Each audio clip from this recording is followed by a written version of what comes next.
Hi guys, and welcome to the Rainbow Six Replays YouTube channel. Today we want to present the video highlights of the playoff match between E1 Sports and Team Furia Esports during the Brazil League 2024 Stage 2.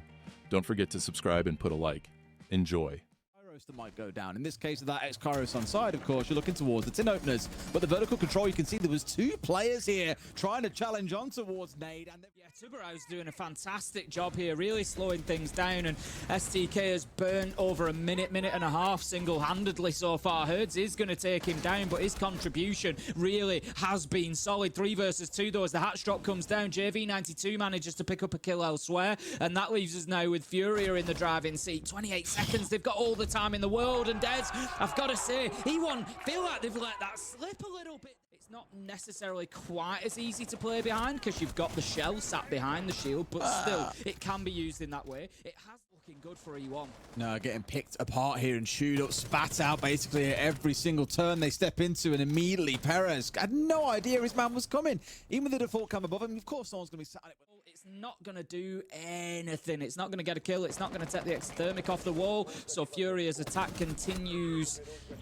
unimpeded as Flashtree does manage to take down Herds, as I say that. 4 versus 3. E1 start to hold on here. Flashtree's going big at the top of red stairs. That's a huge double that they needed. Philippok's off the board as well. 45 seconds left to go, and somehow they're doing this. E1 are holding on. They lost a round they maybe should have won in round 1, but it looks like it could be the flip reverse of that in round 2.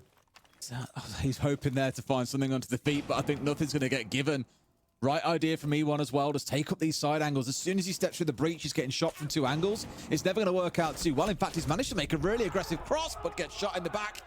I don't want to dig. Everyone's now basically coming from construction side. Guess where our guns are going to look? Out towards construction side. So it was a really good start from Furia, but again, just slightly mistimed on the execute there. Well played by Fastry. He was quick on his feet as well, forced out those 1v1s. Because if he plants his feet and stands still, Furia get that perfect execute they're looking through. So again, online, it keeps that mirror secure and intact, ripping down the castle in order to do it. Really well played from Mirror. Smart heads up play. That was not. It's good punishment, to be fair. They know that he's playing for that denial, and the best way to deal with it is just like that. And KZ, man, round 1, it was the big 2K from Blue. Here he stepped up and removed the backstab threat of STK and removed the player that was hard to 9 there. Push onto the mirror. They didn't quite know by the looks of it that Liver managed to slip his way through. Finds himself another. Can he get away with a third? No, he can't.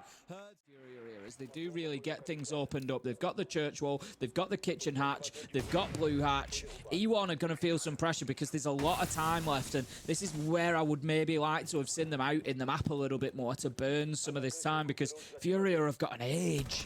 They've got time, but no drones, Tim. That drone they had down on short a second ago was the last one they've got in the round. That information is cooked. They're out of it for the rest of the round, and all I was going to say is it takes one E1 player in an off position or someone to absolutely slam them. Live stepping up with a 2K headshot coming in as well. No response on the other side. And it's well played again by E1. They slow rounds down. They take away the information game. They get the flank coming on through here, but no way. They cannot be giving this away, Tim. There is just no way. KZ again has found himself too. One pushing now long is trying to get into position, but it's not happening. Finally! How on earth did they keep on letting KZ get away with this? Pick up the final kill down onto boxes. It just shouldn't happen. You know, I'm sure that we're going to see them in the replay here, and you're going to see the reason why I say that E1 have thrown this. It's not just about it being a 2v5. It's about the actual kills themselves. This is the beauty of a peek round the corner from Nade, but this one, he's getting sprayed. They know exactly where he is. They know exactly where he is. This is the key position, really. You need to be keeping this player busy if you want to be opening that castle. But to be honest, I'm not sure they're going to. They're looking to work from side door. And it's again, I said that KZ would just walk into site and get kills. He does. It's an important one to upload things because it allows the plant to go down. Nade is successful, and it's now a 3v3. Furia just need to hold on. They need to watch that CCTV flank. There's nobody pushing to that side. It's all going to just come right ahead of them, and they are just picking them up one by one by one. Brilliant stuff from Furia on yet another great attack. Where was this through a lot of the today? That's the thing. For best players, when you see them popping off, very rarely is it down to, you know, the other side, everything's 50-50. The other side is perfectly prepared for you. It's that you see a small gap, a small window, and you take it, as they're doing here. Look, KZ's in again, and Flash is removed. Someone stop it. Someone stop him, please. Finally. And you look across the 5 rounds we've seen so far, which team is the one throwing away man advantages? It's E1. We haven't seen Furia do that previously. And so they're not the kind of team that's going to give any window, I think, for the enemy here to get back into it. STK's gone. Basetto is struggling to even shoot today. 0 and 6 he finds himself. And that is a... Either way, they're starting to get this main breach opened up here. We've got 30 seconds to go. We were full of praise to Furia, who managed to turn things around when they were down a man on their execute. They just absolutely marched through blue and slaughtered everyone, KZ in particular. Here they've got 15 seconds to make that happen. Herds is gone. Flash finding one for himself. KZ's going to keep on doing. KZ thinks he gets another couple to his name, Tim. Felipox will get one as well, but the damage has been done. Clubhouse, it's more like... One after another. 40 seconds left to go. E1, you're going to have to pull the trigger at some point. It feels like they're stalling out a little bit here, Des, and Felipox just piles on the pressure, manages to get one, but then is dealt with by STK. Great use of the nade to force him out from behind the weights there too. He absolutely catches him out, but look who's behind them! Herds has managed to get himself inside a garage here, and now they've got a massive threat to worry about. And of course, who's going to capitalize? It's going to be KZ. He does get traded out, but the damage is done. Flashtree has got it all to do against 3 players with 10 seconds on the clock, and that they are not going to give him anything. Why would they expose themselves there and give him any... Needless to say, it was an absolute bruising, as you're now seeing on your screen. And the hero of the moment, as we said, was KZ, who fell just shy of that 200 EPS scoreline, Tim. But what an unbelievable map he had. Yeah, it was just unreal, wasn't it? It was like, you know, he was just in every position. He was in every danger spot. It was just KZ picking up the kills and finding a way. You can't even really look at the other players' stats on Fury, because how do you get kills when KZ's doing that? Herds managed to find a few. But yeah, overall, Fury, like you said, they, compared to the stage, massively overperformed and just looked fantastic. Looked back to their best there. And the real battle comes in, I think, now for E1. Okay, you're going... 3 that are going through outside of LCQs, such is the case in Brazil. We'll have, you know, 3 that will go through and then 1 from the LCQ. So it's, yeah, you know, it's competitive out there, Des. It's tough. There's going to be big names that miss out. Simple as that. Just looking at the bans there, interestingly... Yeah, that's definitely something that Furia are going to need to deal with. Perez needs to be very careful, though, taking a lot of damage. And he picks up where he left off. KZ is going to pick up the entry onto Basetto. And I tell you what, make it 2. He will... risk of maybe not even making it to Montreal at all, because it gets a bit wobbly for SI at that point. And you want to make sure you're the ones in control of that. And my God, are Furia in control. Let's not forget, guys, the site is bar and gaming. Just to remind you of that fact, we are fighting at the other end of the map, and Furia have killed 3 players up there. What? And you got to remember, you know, that metric that I often use, how bothered have the players in site been? You can't put a number on it, but how bothered have they been? How disruptive have the attackers been? And the answer here is not at all. Anybody inside a site for Furia at the minute has been able to sit on cams if they wish for this entire time. You know, they've just been able to sit hands off their keyboard at the minute. Flawless. Perez can do nothing but just sit and wait here. They're just going to go and run and try and find him in a minute because, you know, Furia know that... They want the KD. There you go. They know, exactly. They know where he is. It's just going to be a... extra awareness. They won't get to control Furia more, but arguably make their gunfights a bit more consistent with the awareness they get from having it on side. Not that it matters, because now the Nook has been swung onto, and Herds is off towards the other end of the map, and now they've got to chase him down. They are just having the time of their lives, Tim. There, but no, he dips away, and KZ just going to keep himself alive for a little bit longer. KZ's getting pinched from 3 angles, though. I was about to say he has to die. You had the solar repel, the bathroom window, and double window repel. It's good that you get 3 players onto the map, but look how much time you wasted. And can I just stress, by the way, it was a mirror in the hand of Herds that is out at the other end of the map. Why is a 1-speed out roaming like this and getting away with it? She should have been punished ages ago, but E1 are just so behind the curve, giving everything away. Look, this is ridiculous. He goes down to a Claymore. They need a Claymore to finish off a roaming mirror. This is absolutely ludicrous. It's down to a 3 versus 3, but they're just walking straight in here and getting slapped out. Live at least recovers something. It's a 2 versus 2 with 30 seconds to play.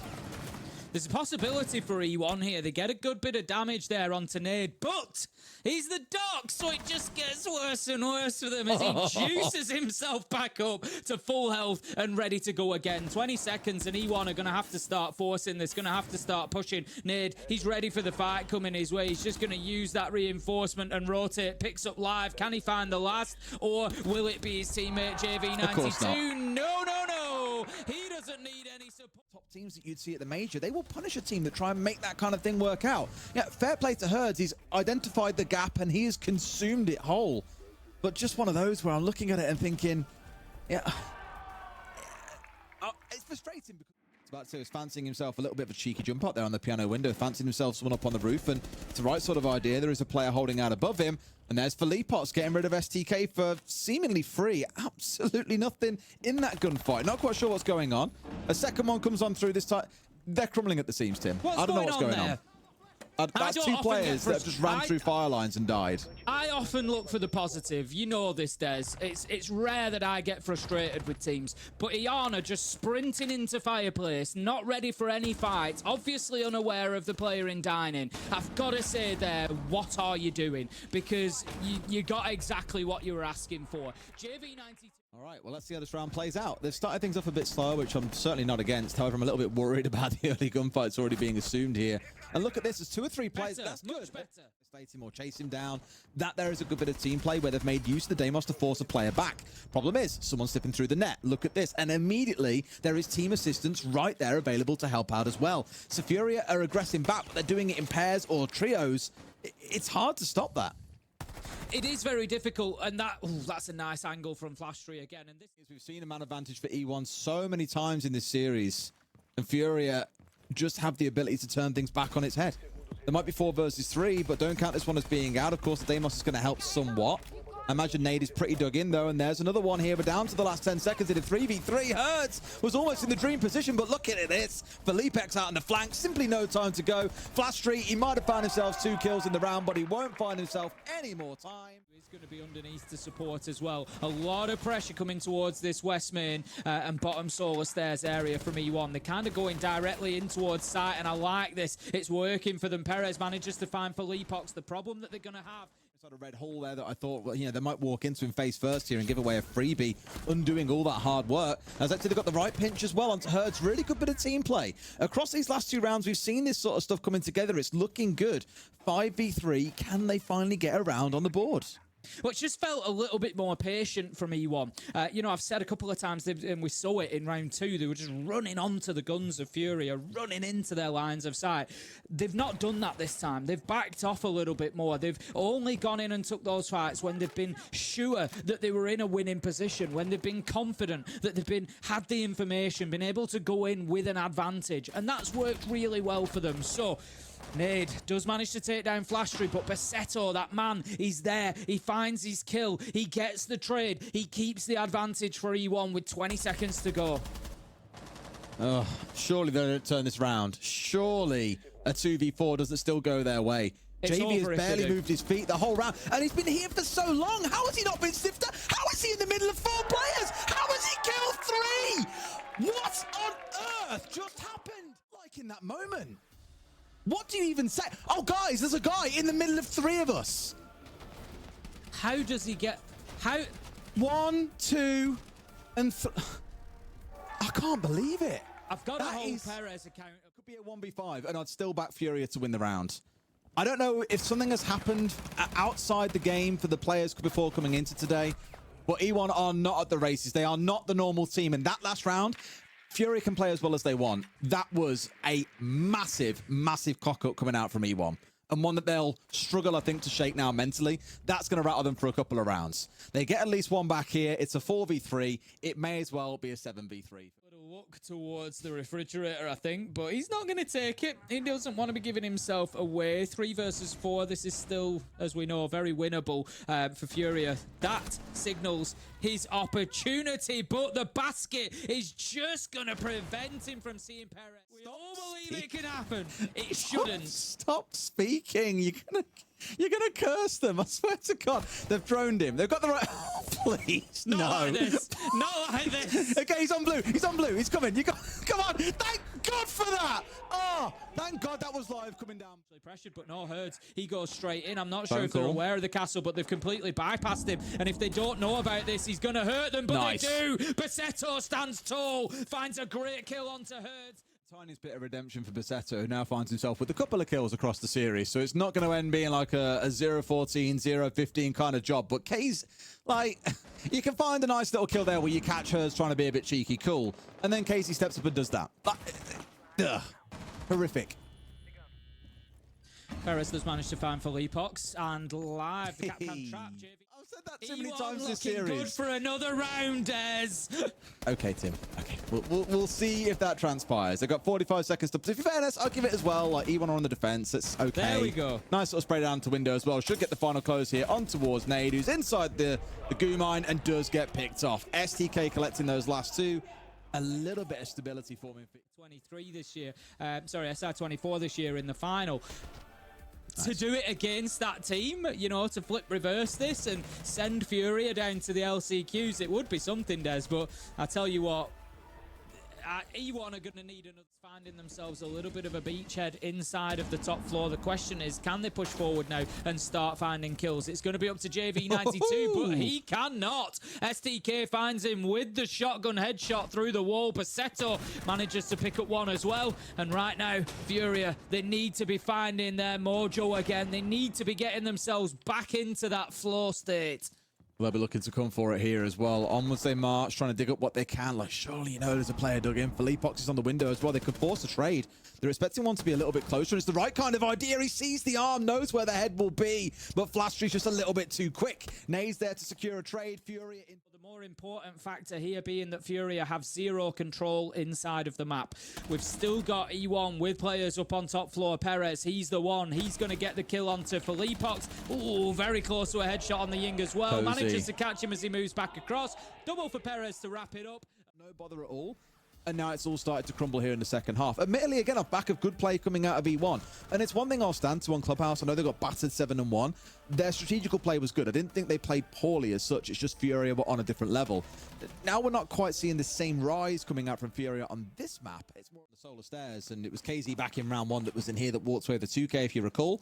Same sort of approach. Capital the stairs, so they're forced downwards and try and get the cuts, but it's not going to happen. They've even got a player downstairs, and Perez is still found to. Putting on his best KZ cosplay here, Tim. 2 kills. And now it's Furia's turn because they droned that player bottom Solar Stairs. They knew Perez was in and around Trophy, and they have strayed one by one. Are aware of this. There's certainly nothing they can do to stop it. And Furia, they might just be able to secure a smash and grab here, Des. A smash and grab it would be as well. JV finds a second and one's down 2. But Perez, is he on for the ace? Tim, he started out with 2 earlier down in Trophy. Has got 2 more. No, they're all out. That's it. He's down. That's what? They've walked away with it. That is a magical turnaround when it looked like for a second at the same time. And I was like, oh, surely he gets the ace then. Wait, where's the 5th player? Absolutely ludicrous. But it was this play here that got things going, that double killing towards Trophy. And for a second, when I saw this, I thought, oh, no. Like a 2v1 for Furia, post-plant, that is theirs. They just happen to be so, I'm sure they'll be happy to take Perez. I'm sure will not mind giving up an ace if it means his team gets something out of it. The call coming on through here from the Dockerby as well. You can see it coming out of JV, and this is nice. A bit of team play coming together. But he's on the Warden. He can deal with smokes and whatever else they might throw at him. He's not going to be too fazed by it. He could be massive troublemaker. Perez gets the side shot as well when it looked like for a second they were coming in for the Warden. They're caught him completely off guard. Beautiful stuff. Nice aggressive angle from Perez there. He understands that it's going to be difficult with his teammates covering him for Furia to push down and take him, you know, off that angle. So he's just going to stand there and hold trench door, really supporting his Warden. Basetto does get taken down by JV92. Flashstreet is the critical player at this point. He's in the position to hold them out of this, but he is being supported from inside of sight. That death of Basetto might have moved Perez, though. As you can see now, he drops back into sight. He has to go deeper. But how about this? The walk down blue. Live is there, but kills come in elsewhere. Live goes a 1v4 to a 1v3. Can he find any more? No. Herds, he finds a crew barricade that was protecting Piano. That's going to be ripped down. And the top floor clearance can begin. Tried his very best there to be a disruptive. Big gamble from that. Big gamble from E1. He gets away with it. He gets the diffuser down outside. He kills the Capitao, and it's a 5 versus 4. I don't want to say strictly worth, but not a bad play to try and make. And Herds has then tried to respond in kind, going quite aggressive, and has been bitten by that one. And they haven't even started touching the utility of sight. So if E1 can get 4 alive back to sight, that's not bad. As I say it, Perez will be taken down, though. Lives dug in here as well, and not in a bad spot. Very similar to the spot that JV pulled off that ridiculous play earlier on. Not sure he's been sniffed out yet, but the right sort of idea. Flash comes on through, of course, can just step in behind the door frame there and stay safe for now. Nade has got in there and he's behind him. Do they know? I don't think he's even aware that he's coming behind him here as well. Surely has the idea, and he's gone right past him. Checked everything except the exact corner that Live had dug inside of. Now steps round for another 1v1. Live wins it out again, and Bassetto's on the board as well. Control so that they can think about sight, but for the time being, E1 not doing a terrible job of holding on. For now, I mean, it's still down the man advantage. You've got to find a kill from somewhere, and STK could have been that guy, but he ain't that guy when Nade's the one ready and waiting. A 5v3 that could be cool. Another one coming out here as well for 2 players left standing. It almost looked like a fairy tale recovery, but Bassetto, a player who, as we've said, has had 4 kills all series, has got to find 4 more. It's not going to be the case. Furia, they almost let it slide in map 2, but they take a 2-0. Their chances. As good as Liquid have looked in the bracket, the way that guys like KZ were playing today specifically were just insane, and JV absolutely had his fair share of fantastic moments on Chalet too. Yeah, and I love how Philippok said that, you know, when we are going well, it just seems like KZ and Hertz can't control themselves, and that is something we're seeing not here just on Chalet, but we saw it on Clubhouse as well. Once they really start ramping up, there is absolutely no way of stopping them. But I guess a little side note for Liquid as of tomorrow is just please take your corners, because a player like JV92 should absolutely not get away with what he got away with in round 5. Being in that corner, having multiple players of E1 know where he is, look at him and still get away with it. I think you could see on his face how surprised maybe he was himself with that moment as well, but that really showed how dominant Furia was going into this matchup. Yeah, Furia had 4 good halves in this series, and E1 only had the 1 on that Chalet comeback. They had the opportunity, but still it couldn't manifest, and KZ 25-13 and was a perfect 4-0 on entry going through this entire series. That's phenomenal. Nothing for Furia, for me, looks any different from the sort of Furia that will go to international events and kick everyone's butt. So this is completely normal as far as Furia fans should be concerned. For E1, if you have these sorts of stats in the LCQ, you're really not going to go far. Yeah, and KZ is a player that we expect to pop off in this situation, and that normally puts these numbers on the boards. Similar with Hertz, actually. However, I think for this stage, Hertz has had a more difficult time, so for him to step up when they need him the most, that's something we love to see. But for KZ, it is expected that he shows up like this, going 4-0 on the entry, like you mentioned as well, to create that early advantage for themselves with that aggression that we're seeing from Furia. I mean, it's maybe early days, but Furia seem to be having a really good upper hand going into the playoffs. Yeah, I don't